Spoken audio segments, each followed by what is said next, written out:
So there is something on TikTok that people do for fun called going live on TikTok. Yes. Right? You go live and now you can have like 6 guests on your live. And it's just people from different places, dunia mzima. And you can talk about literally anything from this to the other. At some point I did even a competition, international competition on live TikTok and all that. But then something came up, like before I even got my hands dirty, kwanza kusaidia watu wa Saudi and all those Arabic countries, I realized that there were a lot of Kenyan TikTokers on these live sessions that are literally in the Middle East. Wengi sana. Okay. And it's because, number one, that's the only chance they have to connect with watu wa home.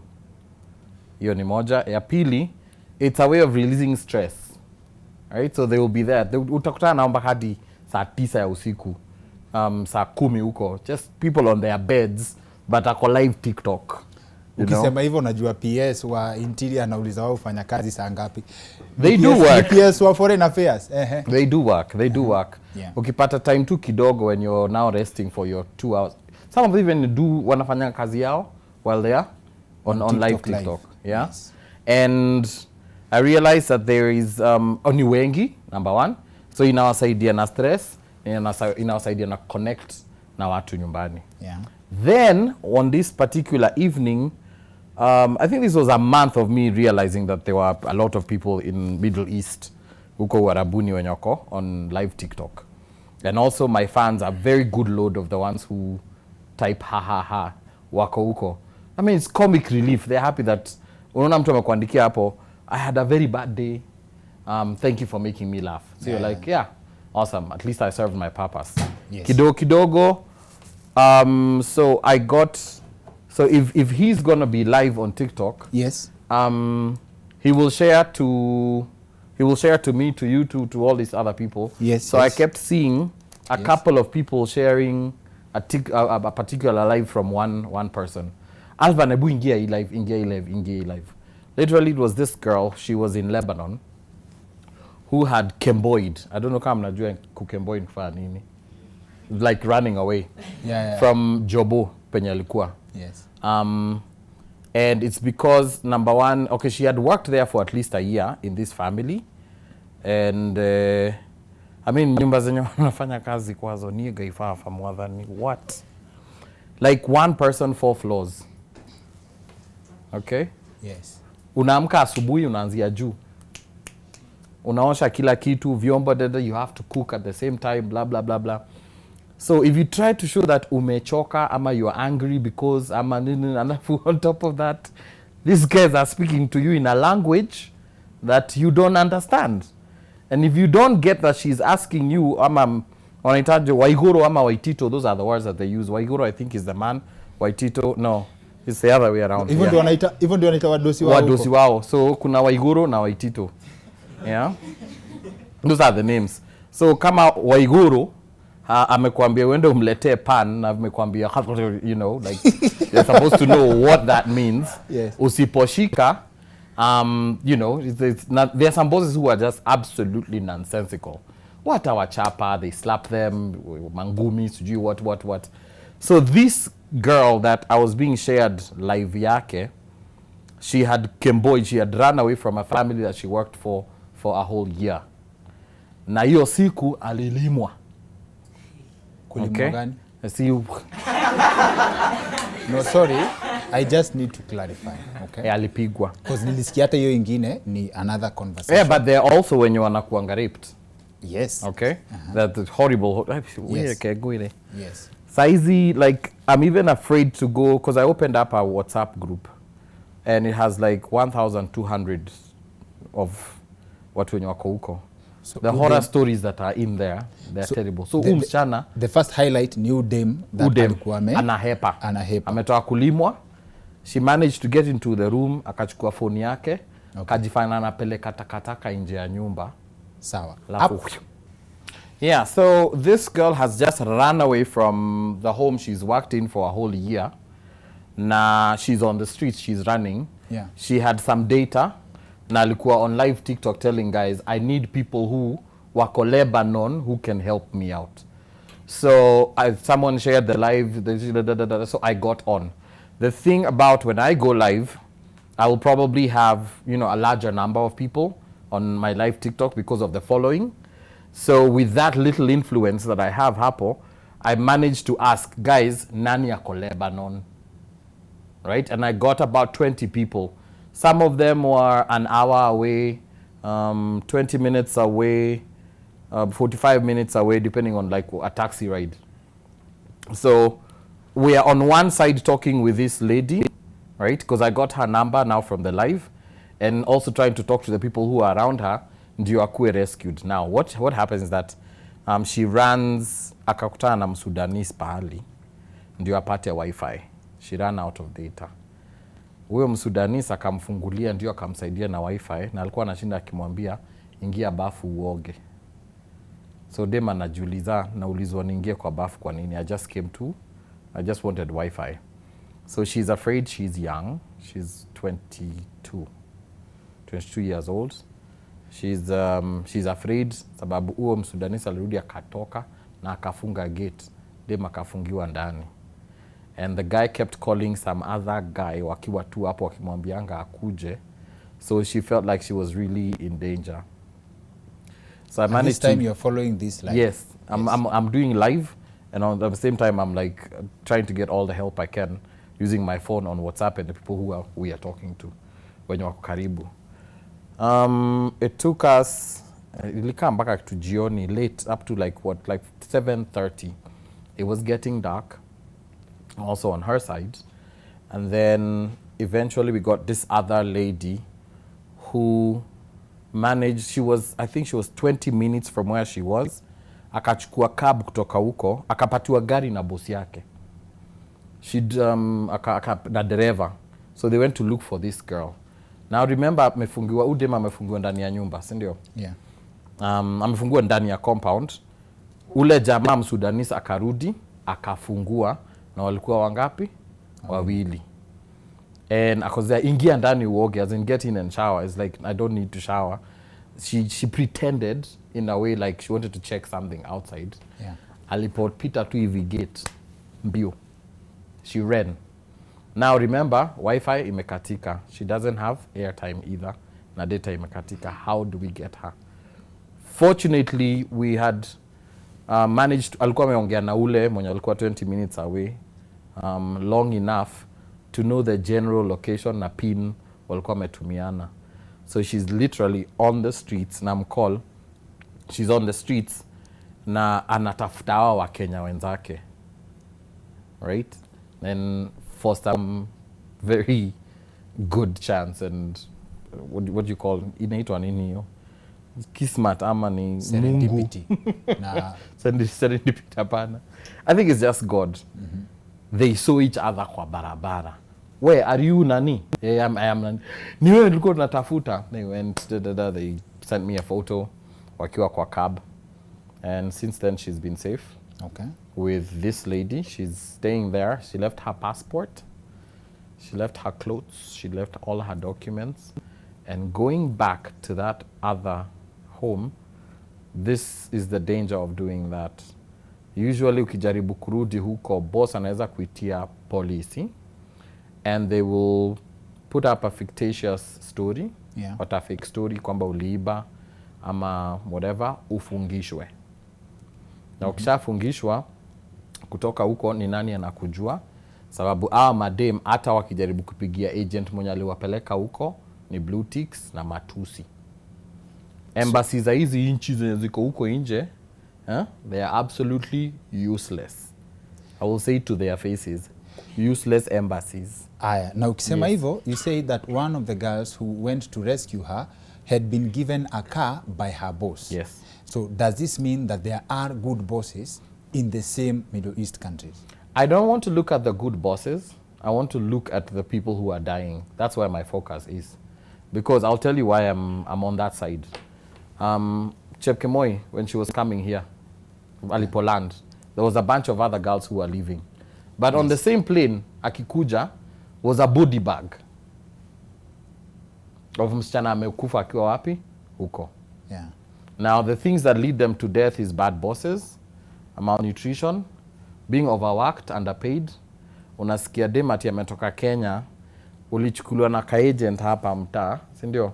Kakwambia hey, we'll sort you unapatiwa contract, unaona hii ni poa, oh my gosh, nitakuwa na earn sijui 50k per month.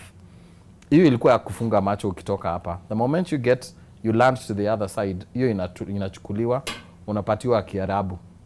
Unajua vile imeandikwa? Agent anakuambia it's the same thing. It's the same thing. We sign tu hapa. Kumbe saa hizo what you're actually signing is like a modern day slavery kind of document. It's called kafala. They call it kafala, where you are literally sold to a household and they go up to 2M, from 1.5 to 2M. And who gets this 2M kwanza? It's the agents. There's like a whole process of ni agents na sijui ni chafu. They are technically buying people. Yes, they are buying people.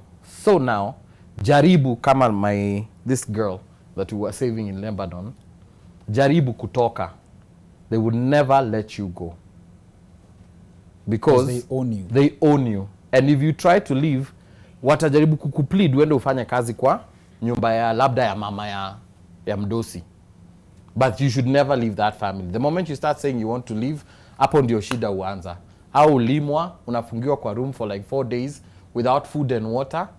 Ndio uko na ka phone, like my phone is constantly blowing up on evenings. Aki Alvan, wengine wamefungiwa. So this is the thing. See, agent alikula do. Alikula hizo do. Unataka kutoka, agent unamcall na kuambia wewe fanya kazi, kwani ulikuja kufanya nini huku? Sababu alishadhagumia the money for the slaverist. Yes. So if you try to call the agent, anakuambia nini? Try to call the embassy, kuna jamaa. Can I drop names? Please. Anaitwa Juma. There's a devil in horns. With horns. No, do not. Ni mbaya. That guy even chapas, and he works in one of the embassies huko. Yeye ulima mpaka hawa madem kuwa chapa. Na kama umeadvocate for his story for this long, tunaona story ya Diana Chepkemoi and others, but still others are going. Then does it mean tunafaa tuache status quo remain while iendelee kukua vile iko, ama there is something that can be done? And I understand that you had actually created a group, bringing them together to see if, like a union, sort of. Yes. Yeah, wow. What happened to that? Now, number one, there's factors to people who work at the Gulf, at least the group that I was able to put together. Yes. This is almost 1,200 with, of course, extra when you're on a Juana. So everyone is sharing my number. You can get help through. So my work is to connect you with someone who is close to you, or to connect with some authority that can help you, close to you, and get you out of trouble when you need to get out. So what are we trying to say? These people who have been locked in their houses for like 4 months. Kuna wengine wamefungiwa kwa agencies, 6 months wako huko. Chakula ni once, so maybe sometimes even twice a week. Sababu haezi kuachilia uende home. So lazima alipe pesa, ile family ilitoa, ndio uachiliwe uende home. So unafungiwa na agent. So ile family ikilipa pesa, the one of yenye agent alikula, yes, who pays their salary? Mdosi ndio ulipa. Also mdosi anakubai tu kwa agent, yes, but there is a fee they have, yes, to pay you every month. And please note, these girls are now literally sitting there with salaries of 17k a month. Na tulienda kufanya whatever huko. Na wakitoka huku wanajuanga wanaendeanga. Waliendanga wakijuanga ni salo ya inaweza saidia familia. But the people who enable this work on this other side of the Middle East. It's from here to there. So there's the cartel of agencies here, and then there's a cartel of agencies that side. So huyu anaenda anakuuza, huyu anakuuza kwa famu. So kabla hiyo pesa irudi, sitakuwa ngori. So kuna madem hata sahi wanapanga wanatafuta opportunities za kwenda huko. So what's in it for them? Because when you post that question unaulizwa, what do you have for them back home? So wewe wenye umedeal na watu wana go through that experience, what do you say to them? Ufala, please don't go. It's not worth it. You'd rather get married. Don't go. You'd rather get married, I don't know. Sababu, imagine home, hapa, they are not dying. Na hawateswi. There's some dignity. There's some dignity in the life that we live as Kenyans. Even though hatuna ma jobs. Do you get it? You will, I don't know, someone will, uwezi kosa mboga hapa na kaugali pale, omba mtu, utaishi tu if it's that bad. Do you get it? Yes. But kwenda huko where you get to a point where you're sold into modern slavery, you are beat if you mess up, you are locked up in rooms for days because you said you want to go home and your contract is ending. That is not dignity. And it has proved fatal. Body bags are coming. People are, watu wanarudi na ndege wakiwa kwa cargo. Body bags, washakufa. I don't feel like it is worth it. And I think, Ingori, the thing I would tell Kenyans right now, every mother, every auntie, every shosho, if you hear that your daughter wants to go to some of these Arabic countries, imagine, please don't let them. Let's save our children first before. It does not make sense. It doesn't make sense because the percentage of people when you are kofiti is lower than the ones who are not. And that's true on the ground. Yes. Okay. I can't have 1,200 people in a group complaining about the same thing. Mistreatment, rape, no food, overworking. Ukijaribu kutoka uwezi toka, uliuzwa. Na stories from a reply from the government side wanasema kwanza there's a time a government official thanked Saudi Arabia for offering job opportunities to Kenyans. Then tena to counter the narrative tena the government side wakasema ati it's our girls who are misbehaving uko. The misbehavior that you're talking about is it will be turned around against you. Of course, the moment you tell your boss that you want to leave, it will be turned around against you. Maybe an incident, one or two, ya ukiwa mboch, ukiwa house help ama house tech, ukavaa nguo ya mdosi kama wameenda, ukaiweka TikTok. Right? Okay. One, there are very few incidences. But the majority and the most weight is on how these girls are treated by the bosses. Okay. You get it? Mimi nitawatetea because I've been with them. Tumekuwa tunabonga every day. But the issue is, the moment you want to stand up and say you want to leave, unaekelewa kikesi. Now, have you had cases? Yes, of course, you've dealt with genuine cases, but have you dealt with cases that you feel like, we pia pana, we wacha? No. All of them are genuine? All of them. All the complaints are legit? Machozi. So, literally, me inaitwaje? Eliminate. Like, what do you call that? Process of elimination is who is closest to dying than... You get it? Yes. Because, yeah, that's mwenye ako in immediate danger, kinaumana saizi. That's the one I ran to help. You round off to how many days to death? No, it's just how the gratuity, how severe the situation is at that point. How severe. Because it can be, excuse me, nimechapwa asubuhi, nimefungiwa kwa room, sijatoka huko for like 4 days, I am weak, na wengine, oh, by the way, walipi yangu hata nini. Their contracts are supposed to, they stipulate that they are supposed to be taken for walipiwa hosi medical care. Wanapeangwa Panado. Any to form ponya of everything. illness? Everything. Panado. It is bad. It is ugly. And I don't feel like we are allowing ourselves to see the weight of that until you get into this phone and look at the WhatsApp messages I receive every day. Huku nje tuko na story mob. But when you meet one-on-one, itakuvunja roho. Have you tried reaching out to ujue kama jamaa kama huyu Juma mwenye unasema who works in one of those embassies, why he's untouchable? I tried to reach him and he was absolutely abusive to me on the phone. But he still works. Wewe ni nani? Kuna watu wengi sana wamekuja wanataka kusaidia watu wa Gulf. Who are you? And have you even tried following up na government in your capacity? Sorry na kuuliza swali ni kama wewe ndio serikali. Wanafaa no wananiita government lakini maybe nipeeni position bas. As in, have you tried working with the government to deal na hizi stories? Ama ni kwa sababu government hawana TikTok? Najua labda hii story yote iko restricted to... I will tell you what it is. I'll tell you how I understand my influence when it comes from... It's social... I'm using social media to influence a lot of things. One of the things that I touched the other day, and it's a subject that touched the hearts of a lot of other Kenyans, was NHIF. Nilibonga kuihusu. How... hizo ma verification process za wanaitanga aje hiyo? What is the English word? Process ya ku approved. Pre-approval. Yes. Hizo inachukuanga 4 days, wengine wiki. So nikapiga kelele, and especially I was coming from the perspective of dialysis patients. Wamekalishwa kwa bench, lazima utolewe damu yoshwe. If you don't, it could prove fatal. Umekalishwa kwa bench, atunambu utoke uende urudi kesho. So I blew up with a story because my own mother is on dialysis.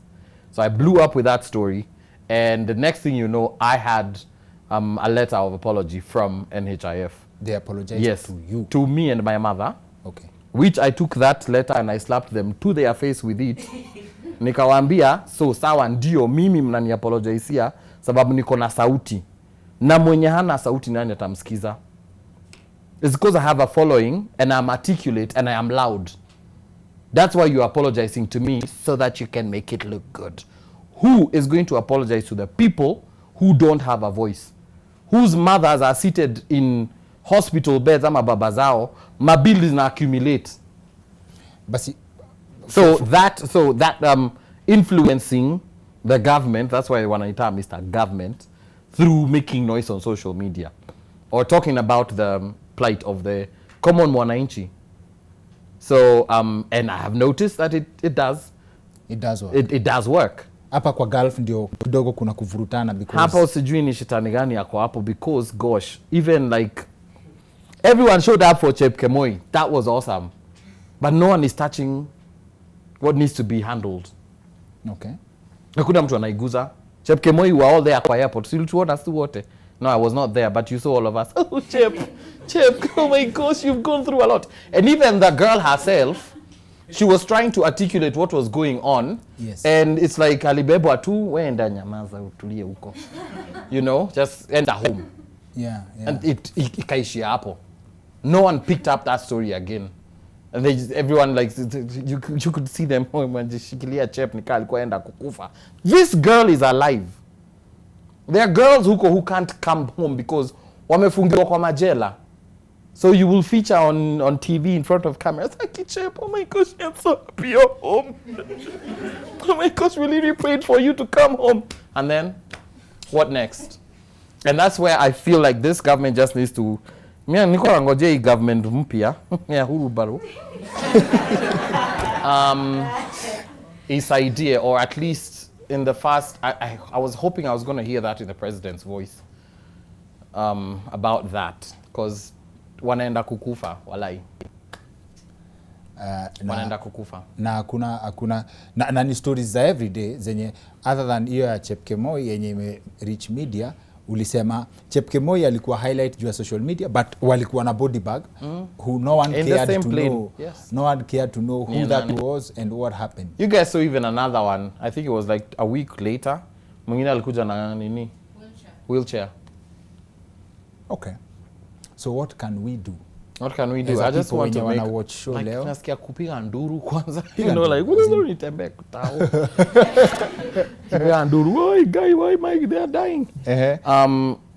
Definitely I do appreciate for you having me on here on this show to talk about this. Right? Just make the voice louder, make it bigger, because it looks like the more you get more people interested in this story, the more the government... I feel like Kenyans, we only change this country via Twitter. Amaje? Yeah. That's the only option. Yeah. Ukipiga kelele utrend. Kesho change shows up. So, let's go Twitter streets. Let's do social media. Okay. Let's make that conversation really loud on all our platforms, even if it has not touched you, bonga ya mtu mwingine, because that could be you tomorrow. But sasa hiyo shida ingine tena ni hiyo the level of desperation yenye hata sasa tukiongea hata after tumefanya hii show kuna mtu bado atawatch na bado ataenda. Tusikiagi. Kuna msi atawatch na bado wataenda. Unajua Kenyans have they want to learn for themselves. On the same people who got my number, yes, to for the ones who need help, there were others who asked me for opportunities. How to go. And I'm like, have you lost it? Like people like to learn for themselves. Kenyans like first-hand experience. Kila mtu anataka omoke. Mtu anafikiria Diana Chepkemoi ameomoka, so labda yeye anataka original story. From the producers of. Yeah, I think before our wasichana wapande ndege, mama zao na aunti zao na shushu zao na auntie, uncle na baba zao wakatae. We should stop our girls from going. Na ni diplomatic, najua pia diplomacy ni complicated. Kuna mahali UAE imeshikilia Kenya yenye gava iwezi ongea. For a government official to thank the other government ya huko yenye imekuwa accused of mistreatment of Kenyans in their country, and then inakuja around the same time ya Diana Chepkemoi. I will tell you this for a fact. The embassies in some of these Arabic countries are part of the cartels that are busy selling these girls. And I'm talking about officials sent from Kenya to go work in these embassies. Do you get it? They are part of that madness. So, au kututetea pande ile ingine. Oh yeah, and oh my God, I'm so happy I remembered this. Do you imagine that Filipinos, guys who come from Philippines, are treated better in these countries because there was a negotiation between their country and these Arabic countries of number one, atalipwa nini, your rights to whatever. Some of these girls, ukishaingia kwa hiyo nyumba ya 4 floors, hata uwezi toka nje uende ukatembe. Filipinos are literally taking walks. They have offs on weekends to go and chill out at the mall. But Kenyan girls, number one, tunaambiangwa they are cheap. They come cheap. And then hakuna mtu anawatetea, so hao ndio ukuwa mistreated. Now that's exactly a conversation we had with Dr. Juma Mukwana. We did a full episode on structured labor export, and Filipinos were actually a highlight of that conversation. And what you've said ni kwa sababu ya policy, right? So hiyo ni policy. Kuna policy, of course, that's what people need to do. Government ya Kenya inafaa negotiate for people. We have to. If this government really cares about the dignity of our people, the Kenyan people, CC, if we really cares, they should have that conversation. Have that conversation with these countries. And then put in place structures that if anyone fails to do this XYZ, these are the repercussions for it. Literally huko, nani atakutetea? Agent mwenye alikutoa huku, alienda akakupatiana huko. Ukijaribu kumcall, blue ticks. Okay. There are 2 girls. Now after ule wa kwanza, there are some 2 other girls. I managed to get wako ka agent kana kuwa na hapa kama makengine hapo. And the only reason why she was talking to me is because she's noticed ni Alvan, right? Hata unajua tumekuwa tunajaribu kusaidia sana. Now she picks it up, calls that agency wa pande ile kuambia, by the way, our wasichana waachiliwe. Please note, by the time I'm getting the case, these girls are being blue-ticked by both the agency on that side and the agency on this side. But now because I am nimetokelezea na nikozeza songa, now we have been really trying to help. And wasichana wameteseka sana. Na anajua. Anajua mpaka mama yake anamcallingi kila siku. But she ignores. I think pia we start with as much as we'll push the government, and I believe if this message gets to the right people, they can do the negotiations. Kuna kitu niliona Buyer Beware wanafanya ya kusalimia watu. Huyo Juma akisalimiwa, do you think in that format something would happen? I'm looking for a name to call him that will make you understand the kind of person that he is. And he's an employee of the Kenyan government. Yes, he has grat himself. Asha jisalimia. He's an Huyo employee ni of the Kenyan mang'aa. government. Ni mang'aa ya mtu. Ni mang'aa ya mtu. Oh dear Lord. Na hiyo ni embassy ya which country specifically? Niseme. Sema. Deni TikTok mtaiona. Haya basi twende tutafute hiyo information kwa TikTok ya Alvan.